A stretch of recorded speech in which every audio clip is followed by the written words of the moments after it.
नमस्कार दोस्तों, आज हम आपके लिए श्री सत्यनारायण व्रत कथा की सामग्री, पूजा विधि और कथा लेकर आए हैं। कथा सुनने के बाद आप हमारे चैनल को सब्सक्राइब करें, बेल आइकन को प्रेस करें ताकि हमारी वीडियो की नोटिफिकेशन सबसे पहले आप तक पहुंचे। वीडियो को लाइक और शेयर जरूर करें। सामग्री: केले के खम्भे, 5 पल्लव, कलश, पंच रत्न, पंचरल, चावल, कपूर, धूप, पुष्पों की माला, श्रीफल, ऋतुफल, अंग वस्त्र, नैवेद्य, कलावा, आम के पत्ते, यज्ञोपवीत वस्त्र, गुलाब के फूल, दीप, तुलसी दल, पान, पंचामृत, दूध, दही, घृत, शहद, शक्कर, केसर, बंदरवार, चौकी। पूजा विधि: व्रत करने वाला पूर्णिमा व संक्रांति के दिन प्रातः अथवा सायंकाल को स्नान आदि से निर्वृत्त होकर पूजा स्थल में आसन पर बैठकर श्रद्धा पूर्वक श्री गणेश, गौरी, वरुण, विष्णु आदि सब देवताओं का ध्यान करके पूजन करे और संकल्प करे कि मैं सत्यनारायण स्वामी का पूजन तथा कथा श्रवण सदैव करूँगा। पुष्प हाथ में लेकर नारायण का ध्यान करें। यज्ञोपवीत पुष्प, धूप, नैवेद्य आदि से युक्त होकर स्तुति करें। हे भगवान, मैंने श्रद्धापूर्वक फल, जल आदि सभी सामग्री आपको अर्पण की है, इसे स्वीकार कीजिए। मेरा आपको बारंबार नमस्कार है। इसके बाद सत्यनारायण जी की कथा पढ़े अथवा स्मरण करें। बोलिए श्री सत्यनारायण भगवान की जय। पहला अध्याय। एक समय नैमिषारण्य तीर्थ में सैनकादि 88,000 ऋषियों ने श्री सूत जी से पूछा, हे प्रभु, इस कलयुग में वेद विद्या रहित मनुष्य को प्रभु भक्ति किस प्रकार मिलेगी तथा उनका उद्धार कैसे होगा? इसलिए हे मुनि, कोई ऐसा तप कहिए जिससे थोड़े समय में पुण्य प्राप्त होवे तथा मनवांछित फल मिले। वह कथा सुनने की हमारी इच्छा है। सर्वशास्त्र ज्ञाता श्री सूत जी बोले, हे वैष्णव में पूज्य, आप सबने प्राणियों के हित की बात पूछी है। अब मैं उस श्रेष्ठ व्रत को आप लोगों से कहूँगा जिस व्रत को नारद जी ने लक्ष्मी नारायण से पूछा था और लक्ष्मीपति ने मुनि श्रेष्ठ नारद से कहा था। सो ध्यान से सुनो। एक समय योगीराज नारद जी दूसरों के हित की इच्छा से अनेक लोकों में घूमते हुए मृत्युलोक में आ पहुँचे। यहाँ अनेक योनियों में जन्मे हुए प्राय सभी मनुष्य को अपने कर्मों द्वारा अनेकों दुखों से पीड़ित देखकर सोचा, किस यत्न के करने से निश्चय ही प्राणियों के दुखों का नाश हो सकेगा। ऐसा मन में सोचकर विष्णु लोक को गए। वहाँ श्वेत वर्ण और 4 भुजाओं वाले देवों के इस नारायण को देखकर, जिसके हाथ में शंख, चक्र, गदा और पंथ थे तथा वरमाला पहने हुए थे, स्तुति कहने लगे, हे भगवान, आप अत्यंत शक्ति से संपन्न हैं। मन तथा वाणी भी आपको नहीं पा सकती। आपका आदि मध्य अंत नहीं है। निर्गुण स्वरूप सृष्टि के आदि भूत व भक्तों के दुखों को नष्ट करने वाले हो। आपको नमस्कार है। नारद जी ने इस प्रकार की स्तुति सुनकर विष्णु भगवान बोले, हे मुनि श्रेष्ठ, आपके मन में क्या है? आपका किस काम के लिए आगमन हुआ है? निसंकोच कहो। तब नारद मुनि बोले, मृत्युलोक में सब मनुष्य जो अनेक योनियों में पैदा हुए हैं, अपने अपने कर्मों के द्वारा अनेक प्रकार के दुखों से दुखी हो रहे हैं। हे नाथ, मुझ पर दया रखते हो तो बतलाइए कि उन मनुष्यों के सब दुख थोड़े ही प्रयत्न से कैसे दूर हो सकते हैं। श्री भगवान जी बोले, हे नारद, मनुष्य की भलाई के लिए तूने बहुत अच्छी बात पूछी है। जिस काम के करने से मनुष्य मोह से छूट जाता है वह मैं कहता हूँ। सुनो। बहुत पुण्य देने वाला स्वर्ग तथा मृत्युलोक दोनों में दुर्लभ एक उत्तम व्रत है। आज मैं प्रेमवश होकर तुमसे कहता हूँ, सत्यनारायण भगवान का यह व्रत अच्छी तरह विधि पूर्वक करके मनुष्य आयु प्रयत्न यहाँ सुख भोग कर मरने पर मोक्ष को प्राप्त होता है। श्री भगवान के वचन सुनकर नारद मुनि बोले कि उस व्रत का क्या फल है, क्या विधान है और किसने यह व्रत किया और किस दिन यह व्रत करना चाहिए, विस्तार से कहिए। भगवान बोले, दुख शोक आदि को दूर करने वाला, धन धान्य को बढ़ाने वाला, सौभाग्य तथा संतान को देने वाला यह व्रत सब स्थानों पर विजयी करने वाला है। भक्ति संतान को देने वाला यह व्रत सब स्थानों पर विजयी करने वाला है। भक्ति और श्रद्धा के साथ भी किसी भी दिन मनुष्य श्री सत्यनारायण की प्रातःकाल के समय ब्राह्मणों और बांधुओं के साथ धर्मपरायण होकर पूजा करे। भक्ति भाव से नैवेद्य केले का फल, घी, दूध और गेहूं का चूर्ण समाया लेवे। गेहूं के अभाव में साटी का चूर्ण, शक्कर तथा गुड़ ले और सब भक्षण योग्य पदार्थ जमा करा के भगवान को अर्पण कर देवे तथा बंधुओं सहित ब्राह्मणों को भोजन करावे। तत्पश्चात स्वयं भोजन करे, नृत्य गीत आदि का आचरण कर सत्यनारायण भगवान का स्मरण करते हुए समय व्यतीत करे। इस तरह व्रत करने पर मनुष्य की इच्छा निश्चय ही पूरी होती है। विशेषकर कली काल में भूमि पर यही मोक्ष का सरल उपाय है। बोलिए श्री सत्यनारायण भगवान की जय। दूसरा अध्याय। सूत जी बोले, हे ऋषियों, जिसने पहले समय में इस व्रत को किया है उसका इतिहास कहता हूँ, ध्यान से सुनो। सुंदर काशीपुरी नगरी में एक अत्यंत निर्धन ब्राह्मण रहता था। वह भूख और प्यास से बेचैन हुआ नित्य पृथ्वी पर घूमता था। ब्राह्मणों से प्रेम करने वाले भगवान ने ब्राह्मण को दुखी देखकर बूढ़े ब्राह्मण का रूप धर उसके पास जा आदर के साथ पूछा, हे विप्र, नित्य दुखी हुआ पृथ्वी पर क्यों घूमता है? हे श्रेष्ठ ब्राह्मण, यह सब मुझसे कहो, मैं सुनना चाहता हूँ। ब्राह्मण बोला, मैं निर्धन ब्राह्मण हूँ, भिक्षा के लिए पृथ्वी पर फिरता हूँ। हे भगवान, यदि आप इसका उपाय जानते हो तो कृपा कर कहो।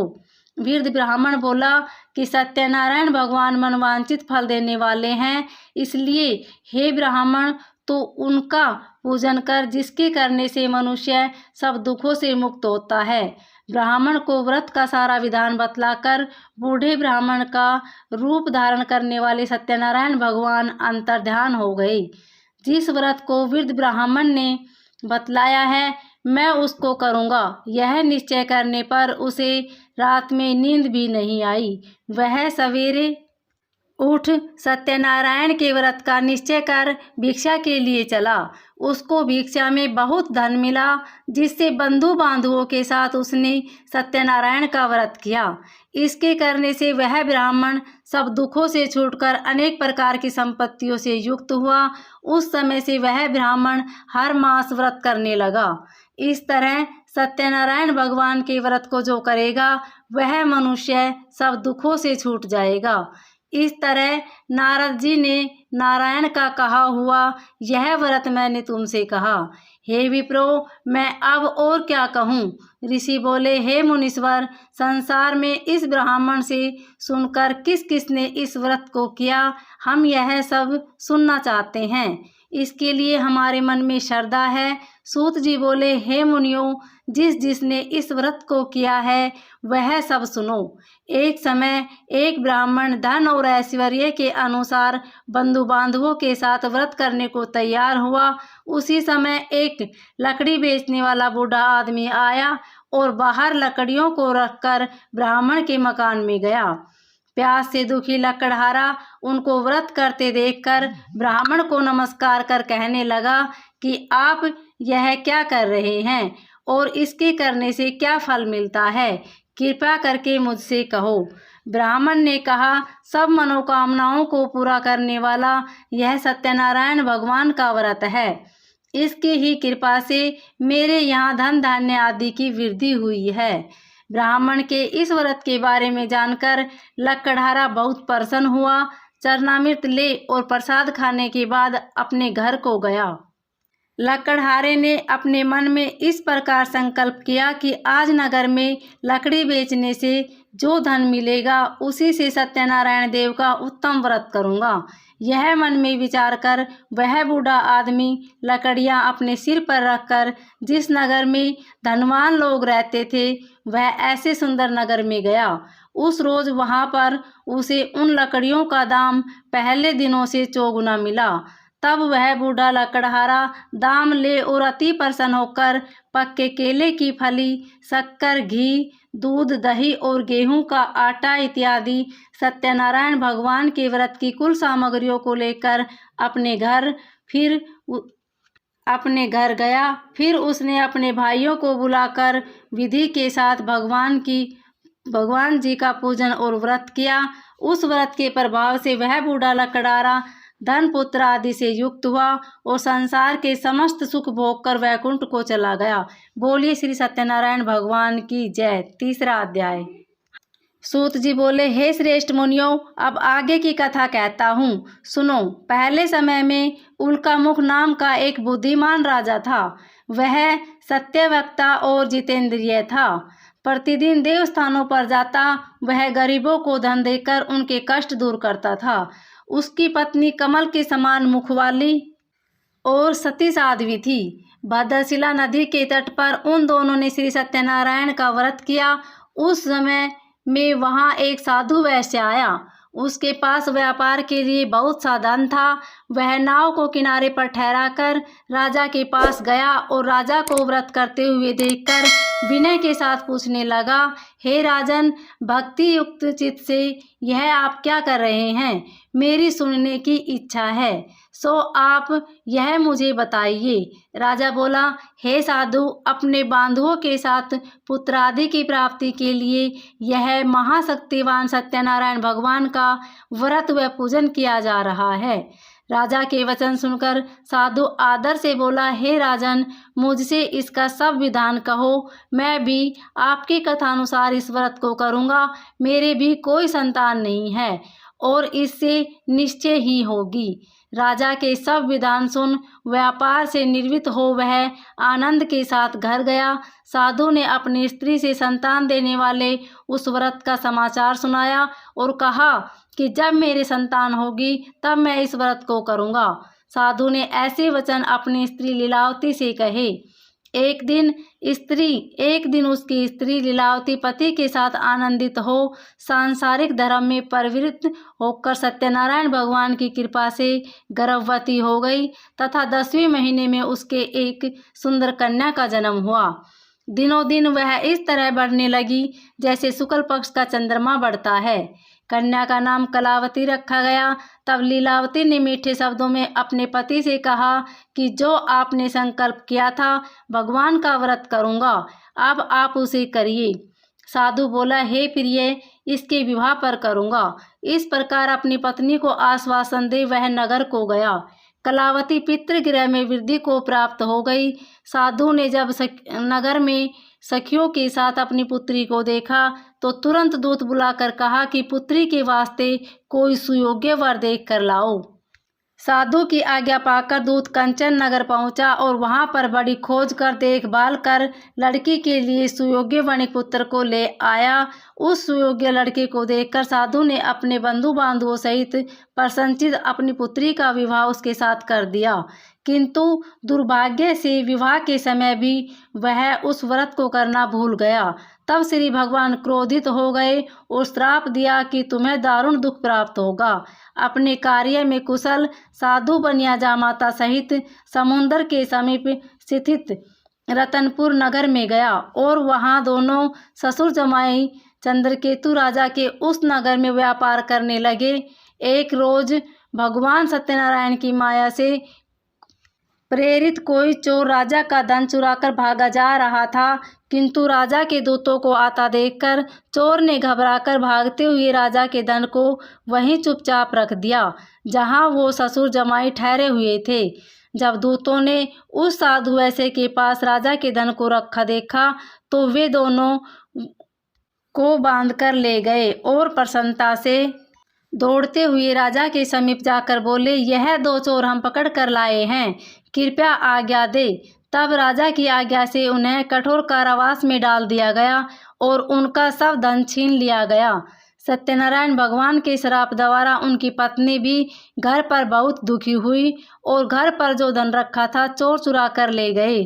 शारीरिक व मानसिक पीड़ा तथा भूख प्यास से अति दुखित हो अन्न की चिंता में कलावती एक ब्राह्मण के घर गई।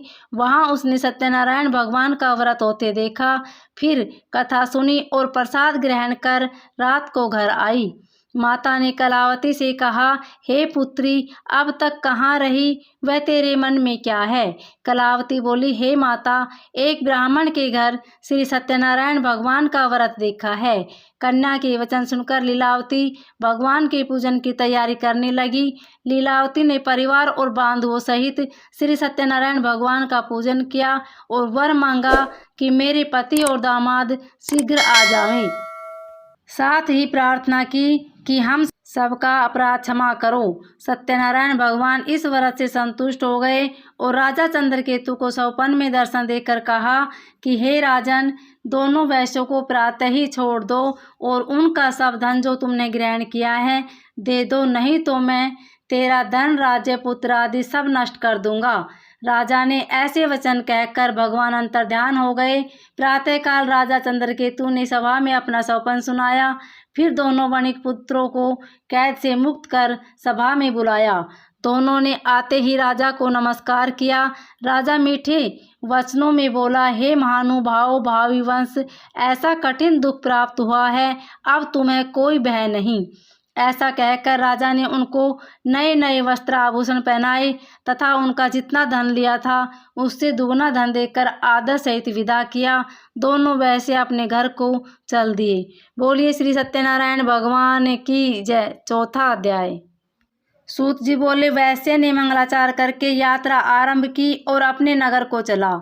उनके थोड़ी दूर चलने पर दंडी वेशधारी सत्यनारायण ने उनसे पूछा, हे साधु, तेरी नाव में क्या है? अभिमानी वणिक हंसता हुआ बोला, हे दंडी, आप क्यों पूछते हो? क्या धन लेने की इच्छा है? मेरी नाव में तो बेल और पत्ते भरे हैं। वैश्य का कठोर वचन सुनकर भगवान ने कहा, तुम्हारा वचन सत्य हो। दंडी ऐसा कहकर वहां से दूर चले गए और कुछ दूर जाकर समुद्र के किनारे बैठ गए। दंडी के जाने पर वैश्य ने नित्य क्रिया करने के बाद नाव को ऊंची उठी देखकर अचंभा किया और नाव में बेल पत्ते आदि देखकर मूर्छित हो जमीन पर गिर पड़ा। फिर मूर्छा खुलने पर अत्यंत शोक प्रकट करने लगा तथा उसका दामाद बोला कि आप शोक न करें, यह दंडी का श्राप है, अतः उनकी शरण में चलना चाहिए, तभी हमारी मनोकामना पूरी होगी। दामाद के वचन सुनकर साधु वणिक दंडी के पास पहुंचा और अत्यंत भक्तिभाव से नमस्कार करके बोला, हे भगवान, आपकी माया से मोहित ब्राह्मण आदि भी आपके रूप को नहीं जानते, तब मैं अज्ञानी कैसे जान सकता हूँ? आप प्रसन्न होइए, मैं सामर्थ्य के अनुसार आपकी पूजा करूँगा। मेरी रक्षा करो और पहले की समान नौका में धन भर दो। उसके भक्ति युक्त वचन सुनकर भगवान प्रसन्न हो उसकी इच्छा अनुसार वर देकर अंतर्ध्यान हो गए। तब उन्होंने नाव पर आकर देखा कि नाव धन से परिपूर्ण है। फिर वह भगवान सत्यनारायण का पूजन कर साथियों सहित अपने नगर को चला गया। जब अपने नगर के निकट पहुंचा तब दूत को घर भेजा। दूत ने साधु के घर जा उसकी स्त्री को नमस्कार कर कहा कि साधु अपने दामाद सहित इस नगर के समीप आ गए हैं। ऐसा वचन सुन साधु की स्त्री ने बड़े हर्ष के साथ सत्यदेव का पूजन कर पुत्री से कहा, मैं अपने पति के दर्शन को जाती हूँ, तू कार्य पूर्ण कर शीघ्र आना। माता के ऐसे वचन सुनकर कलावती प्रसाद छोड़कर पति के पास गई। प्रसाद की अवज्ञा के कारण सत्यदेव ने रुष्ट हो उसके पति को नाव सहित पानी में डुबो दिया। कलावती अपने पति को न देखकर रोती हुई जमीन पर गिर गई। इस तरह नौका को डूबा हुआ तथा कन्या को रोता हुआ देख साधु दुखित हो बोला, हे प्रभु, मुझसे या मेरे परिवार से जो भूल हुई है उसे क्षमा करो। उसके दीन वचन सुनकर सत्यदेव प्रसन्न हो गए और आकाशवाणी हुई कि साधु, तेरी कन्या मेरे प्रसाद को छोड़कर आई है। इसलिए इसका पति अदृश्य हुआ है। यदि वह घर जाकर प्रसाद खाकर लौटे तो उसे पति अवश्य मिलेगा। ऐसी आकाशवाणी सुनकर कलावती ने घर पहुंचकर प्रसाद खाया, फिर आकर पति के दर्शन किए। तत्पश्चात साधु ने बंधु बांधवों सहित सत्यदेव का विधि पूर्वक पूजन किया। उस दिन से वह प्रत्येक पूर्णिमा को सत्यनारायण भगवान का पूजन एवं कथा करने लगा। फिर इस लोक का सुख भोग कर अंत में स्वर्ग लोक को गया। बोले श्री सत्यनारायण भगवान की जय। 5वां अध्याय। सूत जी बोले, हे ऋषियों, मैं और भी कथा कहता हूँ, सुनो। प्रजापालन में लिंग तुकध्वज नाम का एक राजा था। उसने भी भगवान का प्रसाद त्याग कर बहुत दुख पाया। एक समय वन में जाकर वन्य पशुओं को मारकर बड़ के नीचे आया। वहां उसने ग्वालों को भक्ति भाव से बांधवों सहित सत्यनारायण जी का पूजन करते देखा। राजा देखकर भी अभिमानवश वहां नहीं गया और ने नमस्कार ही किया। जब ग्वालों ने भगवान का प्रसाद उसके सामने रखा तो वह प्रसाद को त्याग कर अपनी सुंदर नगरी को चला। वहीं उसने अपना सब कुछ नष्ट पाया तो वह जान गया कि यह सब भगवान ने किया है। तब वह विश्वास कर ग्वालों के समीप गया और विधि पूर्वक पूजन कर प्रसाद खाया तो सत्यदेव की कृपा से पहले जैसा था वैसा ही हो गया। फिर दीर्घ काल तक सुख भोग कर मरने पर स्वर्गलोक को गया।